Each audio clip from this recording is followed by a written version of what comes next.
Horn वाजवल्याने Gulabrao पाटलांच्या ड्रायव्हरला शिवीगाळ, तुफान राडा, दुकानांची जाळपोळ. पाळधी गावात नेमकं काय घडलं? पोलिसांनी दिली माहिती. या घटनेत 12 ते 15 दुकाने जाळण्यात आली आहेत. या घटनेने गावात तणावपूर्ण शांतता निर्माण झाली आहे. या घटनेबाबत पोलिसांनी सविस्तर माहिती दिली आहे. वर्षाच्या शेवटच्या दिवशी शिवसेना शिंदे गटाचे आमदार गुलाबराव पाटील यांच्या जळगाव जिल्ह्याच्या पाळधी गावामध्ये काल 31 डिसेंबरच्या रात्री दगडफेक आणि जाळपोळची घटना घडली आहे.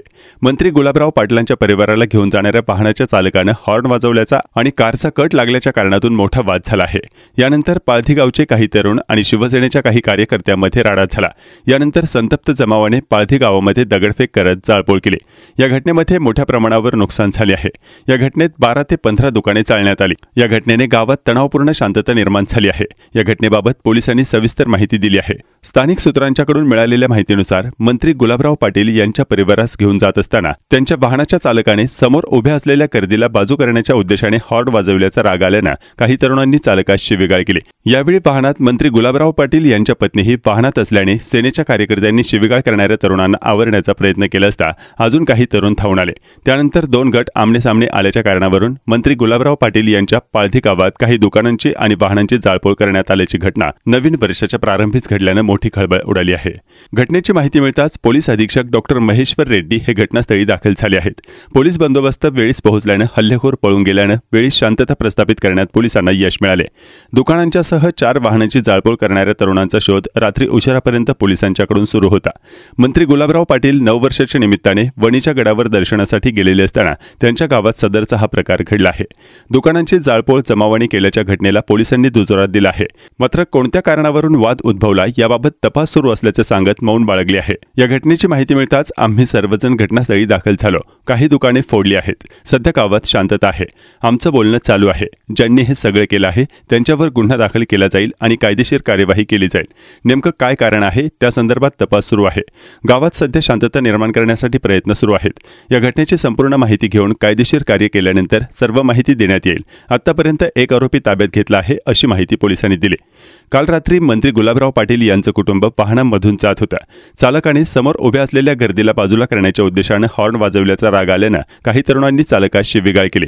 यावेळी वाहनात मंत्री गुलाबराव पाटील यांच्या पत्नीही असल्यानं सेनेच्या कार्यकर्त्यांनी शिवीगाळ करणाऱ्या तरुणांना आवरण्याचा प्रयत्न केला असता अजून काही तरुण धावून आले. वाहन चालकाने हॉर्न वाजवला आणि त्याचा राग काही जणांना आला आणि त्यानंतर 2 गट आपापसात भिडले. त्यानंतर संपूर्ण घटना घडली आहे. वाहनांची आणि कारची तोडफोड करण्यात आलेली आहे. काल कायदा व सुव्यवस्थेचा प्रश्न निर्माण झाला होता. यानंतर जळगावचे पोलीस अधीक्षक यांच्यासह पोलीस गावामध्ये दाखल झाले. त्यानंतर संपूर्ण परिस्थिती नियंत्रणात आणली गेली. गावात तणावपूर्ण शांतता दिसून येत आहे.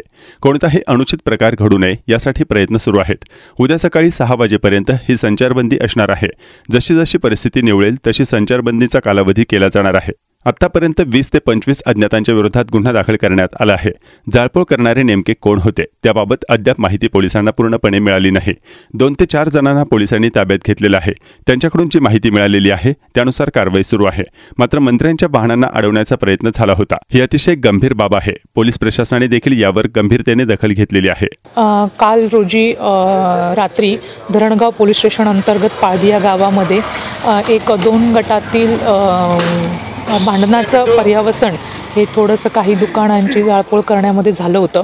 त्या संदर्भाने पाळधी पोलीस स्टेशन OP अंतर्गत गुन्हा दाखल झालेला आहे आता आणि काही लोकांना आम्ही ताब्यात घेतलेला आहे. सध्या इथे मोठ्या प्रमाणात फौजपाठा उपलब्ध आहे आणि सध्या तरी इथे शांतता आहे. काही अंतर्गत वादामुळे सदरचा जो जी घटना आहे ती घडलेली आहे. सध्या तरी आम्ही ज्या अज्ञात आहेत अशा 20 ते 25 लोकांविरोधात सध्या गुन्हा दाखल केलेला आहे. गावात शांतता राहावी म्हणून सध्या उद्या 6 वाजेपर्यंत सकाळी 6 वाजेपर्यंत संचारबंदी लागू केलेली आहे. जर शांतता आढळली तर त्यानंतर संचारबंदीही उठवण्यात येईल. लोकांना हेच आव्हान असेल की आपण गावामध्ये शांतता राखावी. कायदा व सुव्यवस्थेचा कुठलाही प्रश्न हा निर्माण होणार नाही. आपलं असं वर्तन नसावं. तसेच कायदा व सुव्यवस्था कृपा करून हातात घेऊ नये.